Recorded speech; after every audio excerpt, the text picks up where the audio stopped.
J'ai tout à l'heure présenté les 5 axes de progrès dans lesquels nous nous proposons de nous engager. Je veux présenter maintenant, pour illustrer mon propos, les quelques propositions qui nous paraissent les plus emblématiques. La première proposition, en ce qui concerne la métropolisation, nous souhaitons le maintien d'un service CAE dans les nouvelles métropoles sui generis. Pour la métropole lyonnaise, le réseau des CAE demande une mesure permettant de retrouver le périmètre départemental actuel pour l'exercice des missions CAE 69. Outre ce territoire, il propose que la réflexion générale demandée sur l'adaptation du périmètre des missions CAE aux enjeux de recomposition territoriale prenne en compte notamment un possible périmètre métropolitain sui generis. Deuxième proposition, sur l'importante question de l'articulation des ingénieries. Les CAE sont prêts à participer à une mise en réseau des acteurs et non à des structures intégratrices. Les CAE privilégient des solutions respectueuses des spécificités de chacun des acteurs et stimulant la richesse des cultures professionnelles, par exemple le protocole d'accord, les chartes, etc. Les CAE n'optent pas pour une participation à des structurations risquant de réduire son action au seul bénéfice des collectivités, au détriment des autres publics ou de fragiliter l'un de leurs 3 piliers fondamentaux. Troisième proposition, concernant la démocratisation de l'architecture, nous sommes prêts à définir plus précisément un dispositif global dédié aux particuliers, généralisé dans les territoires, reliant l'architecture aux enjeux énergétiques et urbanistiques et mobilisant les collectivités. Les CAE proposent d'innover avec la mise au point d'un dispositif global, CAE, dédié aux particuliers dans chaque département, articulé autour de 3 volets. Une consultation individuelle aux candidats à la construction par des architectes conseillers, augmentés de compétences complémentaires attestées, conseillers en énergie, que le CUE soit ou non espace info-énergie, conseiller urbaniste, conseiller paysagiste.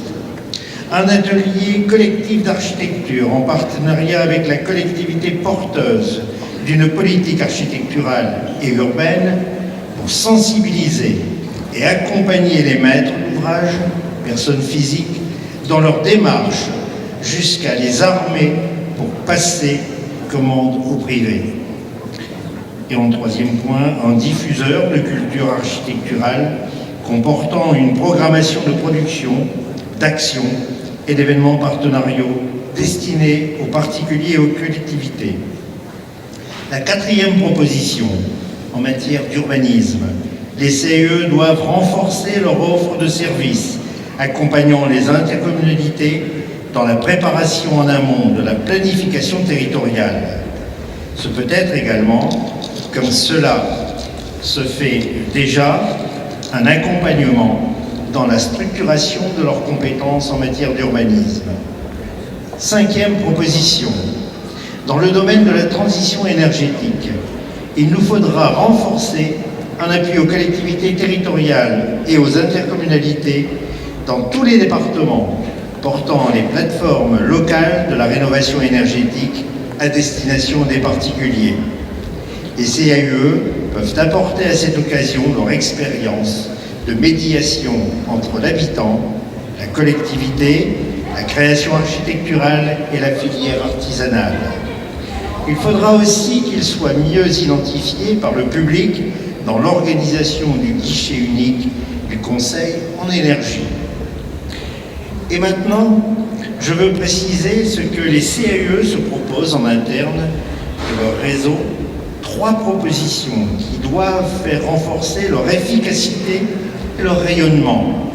C'est le 6e point. Tout d'abord, la définition d'un socle commun de l'offre technique et culturelle des CAE, Les CAUE proposent de clarifier et de rendre plus lisible au niveau local et national la nature de l'offre, les cadres opérationnels, les bases déontologiques et les approches métiers de leur pratique, à partir desquelles s'organise le projet de chaque structure tenant compte des particularités locales.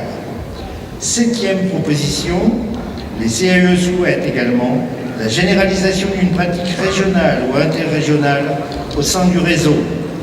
Il se propose d'intensifier ce niveau de mutualisation et de production pour intégrer la recomposition territoriale en cours, optimiser la mobilisation de certaines compétences et favoriser l'économie des moyens, mieux répondre aux besoins de certaines politiques publiques en AUE qui transcendent les limites départementales, renforcer les collaborations avec les partenaires institutionnels de niveau régional.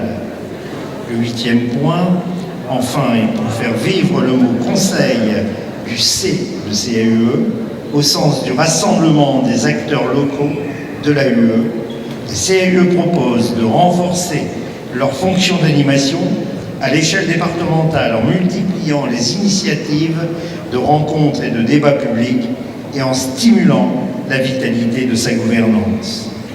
J'ai évoqué tout à l'heure devant vous les trois piliers dont nous souhaitons la pérennité pour garantir l'indépendance du Conseil CAUE. L'insécabilité des missions, la gouvernance partagée du CAUE, la ressource fiscale dédiée.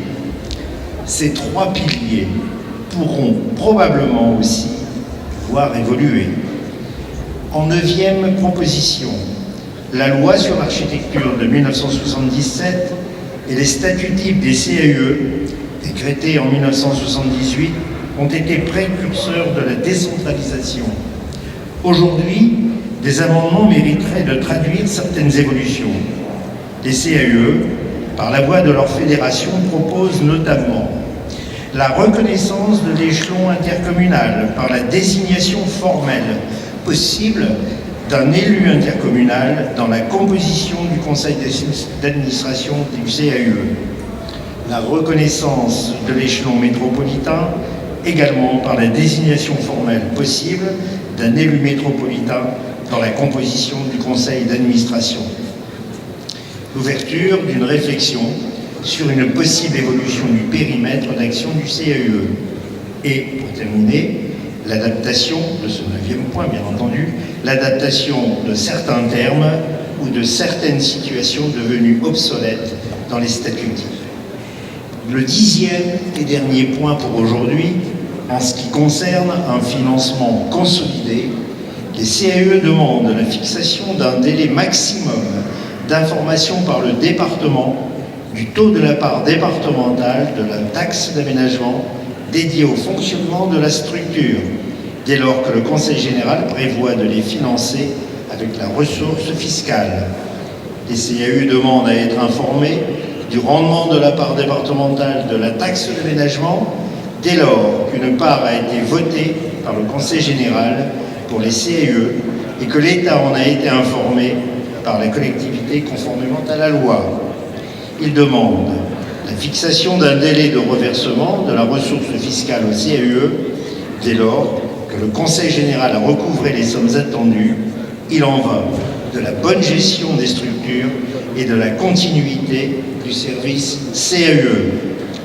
Enfin, et je terminerai par cela, pour promouvoir et œuvrer à l'externe aux engagements proposés et les accompagner en interne, les CAUE souhaitent une forte mobilisation de leur fédération nationale, et je peux vous l'assurer.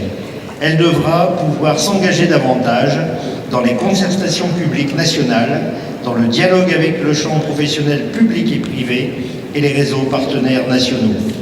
À l'interne, les CAUE veulent amplifier son action sur la mutualisation des pratiques, l'évolution des métiers CAUE et qu'elle puisse offrir un appui individualisé à tous ses membres. Les CAUE, ainsi réarmés, pourront mieux répondre aux demandes de leur public et encore mieux assurer leur mission. Je passe maintenant la parole à Philippe Laurent, président de l'Union régionale des CEU d'Île-de-France, pour que, mon cher Philippe, tu puisses nous donner ton éclairage personnel et notamment sur l'importante question de la métropole.